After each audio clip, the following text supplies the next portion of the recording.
Hallo und herzlich willkommen zum Eishockey-Lexikon.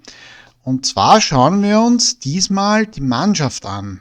Im ersten Video dieser Reihe haben wir das Spielfeld besprochen, das durch die Drittel die Spielregeln auch mitbestimmt.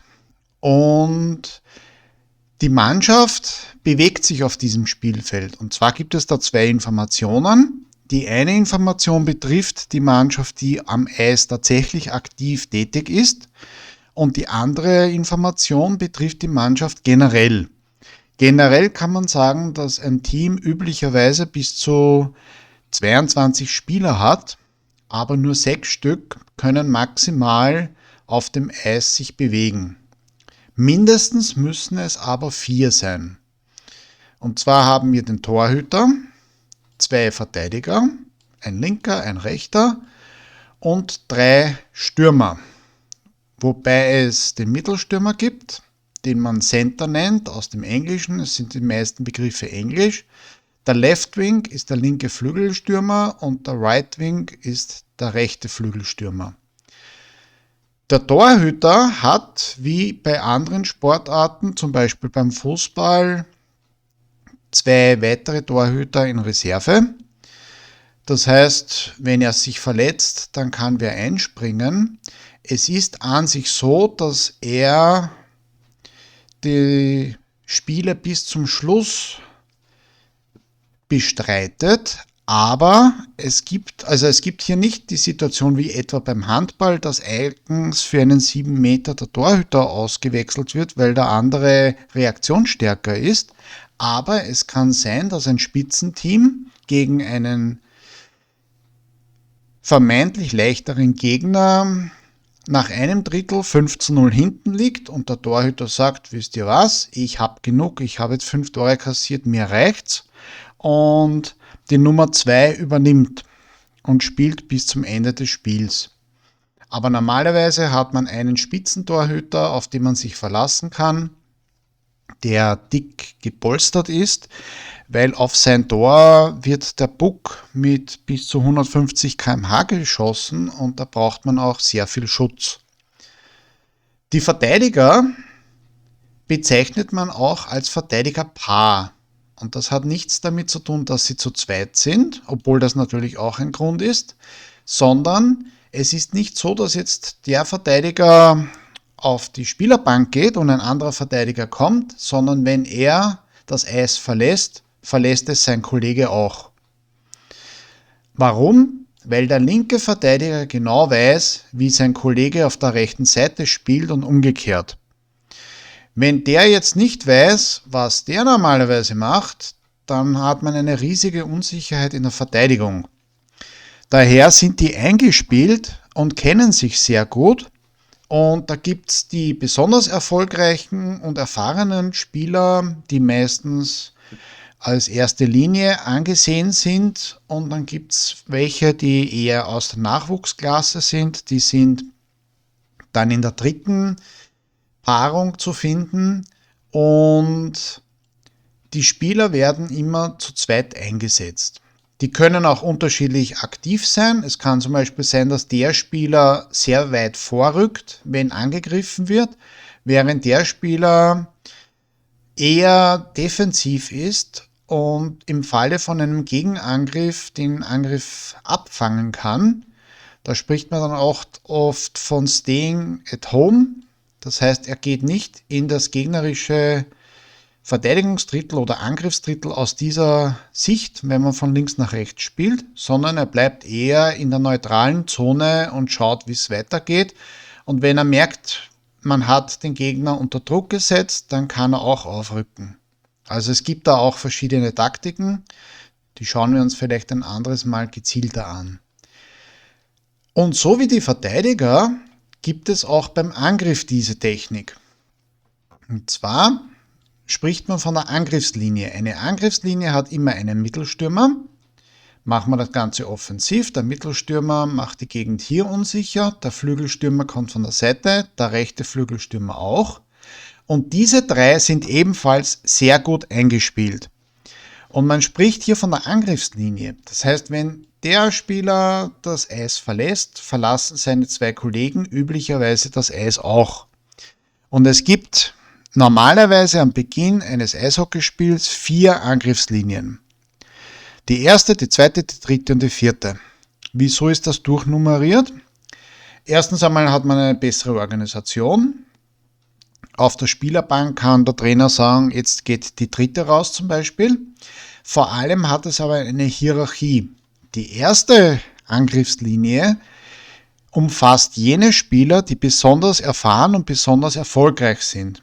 Das heißt, von denen wird vor allem erwartet, dass sie die notwendigen Tore erzielen, die man braucht, um das Spiel erfolgreich gestalten zu können. Die zweite Linie ist praktisch so gut wie die erste und hat ebenfalls den Auftrag, möglichst viele Tore zu schießen. In der dritten sind dann jüngere Spieler oder vielleicht auch ein Spieler, der in die Mannschaft zurückkommt, der verletzt war, die auch natürlich sehr gut spielen können, aber sie haben nicht ganz die Durchschlagskraft, die die erste und die zweite Linie haben. Und in der vierten Linie findet man meistens Nachwuchstalente, die auch schon mitspielen dürfen und die vor allem am Anfang versuchen können, erfolgreich zu sein. Es kann durchaus ein Spiel geben, wo die vierte Linie alle notwendigen Tore schießt und die erste Linie geht komplett leer aus. Das heißt, es gibt keine Garantie, dass die erste Linie auch wirklich erfolgreicher agiert. Im Laufe eines Spiels, wenn es enger wird, wenn die Zeit knapp wird, man vielleicht einen Rückstand aufholen muss, ist es meistens so, dass man die vierte Linie auflöst. Das heißt, man spielt nur noch mit 3 Linien, kann aber sein, dass man einen oder 2 Spieler aus der vierten Linie in den anderen Linien aufnimmt. Das kommt dann auf die Situation an. Es kann auch sein, dass ein Spieler sagt, mir geht es heute irgendwie nicht gut. Und der wird ersetzt durch einen Spieler, der von der vierten Linie kommt. Es kann auch sein, dass einer von der vierten Linie besonders gute Aktionen hat, der hat einen besonders starken Tag und der wird dann aufgerückt. Aber normalerweise spielt man mit den gleichen 3 Leuten in der gleichen Linie. Ein Sonderfall ist, wenn es nur noch 3 Minuten geht und man muss unbedingt noch ein Tor erzielen, um in die Verlängerung zu kommen. Dann kann es sein, dass der Trainer hergeht und die stärksten Leute aus allen Linien zusammenführt, um noch dieses Tor erzwingen zu können. Das ist dann eine Frage der Situation und das muss man sich dann halt anschauen.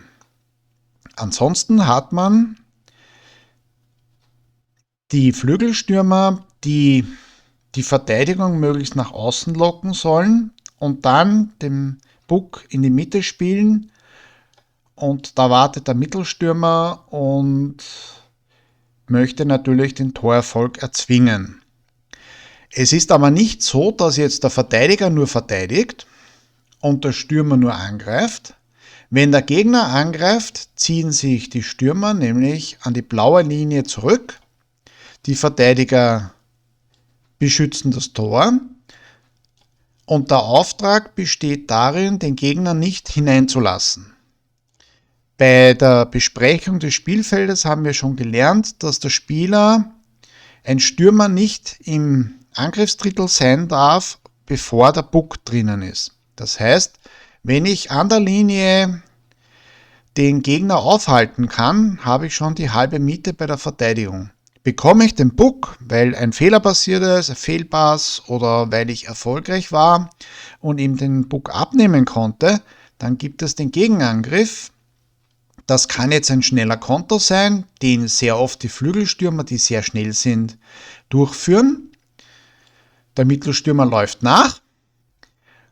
Es kann aber auch sein, dass man eine bewusste offensive Aktion hat und die 3 Stürmer versuchen, einen Angriff durchzuführen und die Verteidiger rücken auf. Das kann jetzt in dieser Höhe sein, das kann sein, dass der absichert und der in der Mitte wartet, weil es kann sein, dass er hier den Puck bekommt und mit einem weiten Schuss ein Tor erzielen kann. Die Verteidiger im Eishockey sind teilweise genauso torgefährlich und erfolgreich auch wie so mancher Flügelstürmer. Vom Mittelstürmer erwartet man, dass er die meisten Tore schießt. Aber das wissen natürlich die Verteidiger auch und auf den passen sie besonders auf. Wenn der jetzt sieht, ich komme da nicht durch und er spielt zurück und der ist ein guter Schütze und schießt ins Tor, ist das genauso gut, als wenn der Mittelstürmer geschossen hätte. Was zählt, ist der Erfolg. Es kann aber auch sein, dass die Verteidiger sagen, nein, wir sind sowieso die bessere Mannschaft und sind auch in der Angriffszone und machen maximalen Druck. Wichtig ist dabei auch wieder die blaue Linie, weil von dieser blauen Linie aus werden durch die Verteidiger gefährliche Weitschüsse auf das Tor abgegeben. Und wir sprechen da bei einem gelungenen Schuss von einer Aktion, wo die Gummischeibe, der Puck, mit 100-150 km/h daherkommt. Also das Tor ist zwar klein, aber du musst die Gummischeibe erst einmal abwehren. Da braucht es trotz der dicken Polsterung des Torhüters sehr gute Reaktionen. Und diese Situation verstärkt sich noch, wenn man in Überzahl spielt. Also wenn der Gegner einen Spieler verloren hat, weil der auf der Strafbank Platz nehmen musste, zum Beispiel 5 Spieler gegen 4, dann sind die Verteidiger auf jeden Fall auch in der Angriffszone und setzen den Gegner unter Druck. Man spielt da meistens so, dass der Puck schnell hin und her gespielt wird und man wartet auf die Lücke. Der Gegner steht mit 4 Leuten vor dem Tor, um da die Mitte dicht zu machen. Und mit Weitschüssen ist man sehr oft erfolgreich, aber auch mit einem schnellen Kombinationsspiel. Der Verteidiger kann zum Beispiel zum Flügelstürmer spielen, der spielt schnell in die Mitte und der Mittelstürmer exekutiert, sofern er natürlich den Puck bekommt. Die Gegner wissen das und wollen das verhindern. Das heißt, der Verteidiger ist auch ein sehr offensiver Spieler, wenn es die Situation zulässt. Das Problem dabei ist, wenn das jetzt kein Überzahlspiel ist, sondern man ist einfach sehr frech und sehr tief in der Angriffszone und der Gegner bekommt den Puck, dann hat er die ganze Spielfläche Platz, um einen schnellen Gegenangriff zu lancieren. Und deswegen hat man oft und sehr gerne einen Verteidiger auf der Höhe, der aufpasst, dass genau das nicht passiert. Und ansonsten haben wir die Situation mit 2 Verteidigern und 3 Stürmern. Und je nach Situation kann es einen kompletten Rollenwechsel geben, weil wenn ein Mitspieler auf der Strafbank ist, sind automatisch alle 4 Spieler, egal was sie vorher waren, Verteidiger. Es geht darum, diese Strafzeit ohne Gegentreffer zu überstehen. Man spricht dann auch vom Penalty-Killing. Und eine Regel gibt es noch, die mit der Eiszeit zu tun hat, und zwar: Eine Mannschaft muss immer einen Torhüter haben und mindestens 3 Spieler. Das heißt, wer sich Eishockey schon oft angeschaut hat, die Eishockey-Fans wissen es ohnehin, es gibt die Situation, dass 5 Spieler der Mannschaft A gegen 3 Spieler der Mannschaft B spielen. Das bedeutet, der Torhüter, sagen wir, da sind 2 Verteidiger, da kommt noch ein Stürmer dazu, und die 2, da ist die Strafbank unten, sitzen auf der Strafbank. Das ist eine zulässige Situation. In der Regel ist nicht vorgesehen, dass 3 auf der Strafbank sitzen, weil dann wären das nur 3 Spieler und ein Torhüter und 3 Feldspieler müssen immer am Eis sein. Das ist eine Grundbedingung. Und natürlich nicht mehr als, machen wir wieder den Mittelstürmer und die Flügelstürmer, nicht mehr als 6 Spieler, also Torhüter plus 5 Feldspieler.